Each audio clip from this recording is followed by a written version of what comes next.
ಸಾರ್ವಜನಿಕ ಕಾರ್ಯಕ್ರಮವೊಂದರಲ್ಲಿ ಚೈತ್ರ ಕುಂದಾಪುರ ಬಂಟ ಸಮುದಾಯದ ಬಗ್ಗೆ ಅವಹೇಳನಕಾರಿಯಾಗಿ ಹೇಳಿಕೆ ನೀಡಿದ್ದು ಅವರು ಮಾಡಿರುವ ಆರೋಪವನ್ನು ಸಾಬೀತುಪಡಿಸಬೇಕು, ಇಲ್ಲವಾದಲ್ಲಿ ಇಡೀ ಜಿಲ್ಲೆಯ ಜನತೆಯ ಕ್ಷಮೆ ಯಾಚಿಸಬೇಕೆಂದು ಮಾಜಿ ಶಾಸಕಿ ಶಕುಂತಲಾ ಶೆಟ್ಟಿ ಹೇಳಿದ್ದಾರೆ.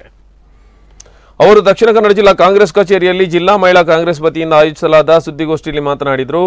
ಚೈತ್ರ ಕುಂದಾಪುರ ಪ್ರಚೋದನಕಾರಿ ಭಾಷಣದ ಜೊತೆಗೆ ಬಂಟ ಸಮುದಾಯ ಹಾಗೂ ಬಿಲ್ಲ ಸಮುದಾಯಕ್ಕೆ ಸೇರಿದ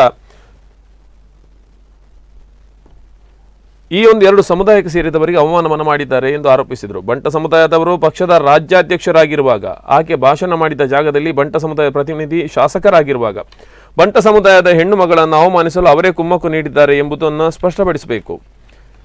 ಬಿಲ್ಲವ ಸಮುದಾಯದ ಪೂಜನೀಯ ಆಯುಧ ಸೂರ್ಯವನ್ನ ತಲ್ವಾರಿಗೆ ಹೋಲಿಕೆ ಮಾಡಿ ಮಾತಾಡಿದ್ರು. ಅದೇ ಸಮುದಾಯದವರಾದ ಬಿಜೆಪಿಯ ಜಿಲ್ಲಾಧ್ಯಕ್ಷರು ಸಮುದಾಯದ ಇಬ್ಬರು ಸಚಿವರು ಮೌನವಾಗಿರುವುದು ಏನನ್ನ ಸೂಚಿಸುತ್ತೆ? ನೀವು ಮಾತನಾಡುವಾಗ ಅಲ್ಲಿ ಬಿಲ್ಲವ ಯುವಕರು ಬಂಟ ಯುವಕರು ಇರಲಿಲ್ವೇ? ನಾಲೆಗೆ ಹರಿಬಿಡುವ ವೇಳೆ ಜಾಗೃತೆ ಇರಲಿ ಎಂದು ಚೈತ್ರ ಕುಂದಾಪುರ ಹೇಳಿಕೆ ವಿರುದ್ಧ ತೀವ್ರ ಅಸಮಾಧಾನ ವ್ಯಕ್ತಪಡಿಸಿದ್ದಾರೆ.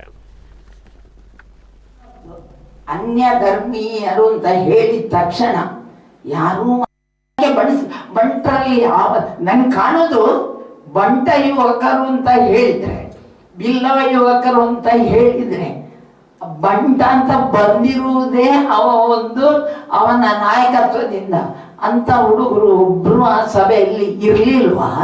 ಅಥವಾ ಕ್ಲಾಪ್ ಹಾಕಿ ಇದು ಮಾಡಿದ್ರ? ನಾಳೆ ಇವರೇನ್ ಮಾಡ್ತಾರೆ? ಈ ಬಿಲ್ಲವ ಹುಡುಗರೇನ್ ಮಾಡ್ತಾರೆ? ಕೋಟಿಕನ್ಯರ ಹೆಸರು ಹೇಳಿದ್ರೆ ಸಾಲದು ಸ್ವಾಮಿ. ಅವರ ಕೈಯಲ್ಲಿರುವ ದುರ್ಗೆಯ 8 ಕೈಯಲ್ಲೂ ಆಯುಧ ಇದೆ, ಎಲ್ಲೂ ಉಪಯೋಗ ಮಾಡುವುದಿಲ್ಲ. ದುಷ್ಟತನ ಬಂದಾಗ ದುಷ್ಟ ಶಕ್ತಿಯ ಕೆಟ್ಟದನ್ನು ನಾಶ ಮಾಡಲಿಕ್ಕೆ ಮಾತ್ರ ಎಂದು ದೇವರುಗಳು ಅಸ್ತ್ರ ಉಪಯೋಗ ಮಾಡುವುದು.